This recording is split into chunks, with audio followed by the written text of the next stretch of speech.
თუ არ დაეზარება პატივცემ მსმენელს და მაყურებელს და თუ გადაახოს ამ ვიდეო კლიპს კიდე ერთხელ ნახავს რომ მაგალითად ყველგან სადაც არის ეს ბავშვი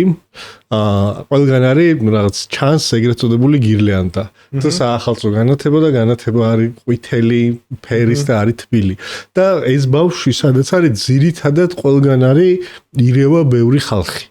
ანუ ქუჩაში არის და ბევრი ხალხი ირევა, პოსტაში არის და იქაც ხალხი არის, სახლში არის და დედა ყავს, წარმოგიდგენთ, სულ ხალხთან ტრიალებს რა, რომ რაღაცა განწყობა იმისი, რომ სადღაც შინაურ გარემოში არის.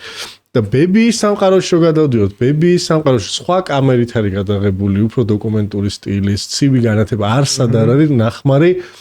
დამატებითი განათება. არის მხოლოდ ბუნებრივ განათებაზე არის ყველაფერი გადაღებული და ისე არის აწყობილი ყველაფერი, რომ თითქმის უმეტეს კადრში ეს ქალბატონი არის მარტო.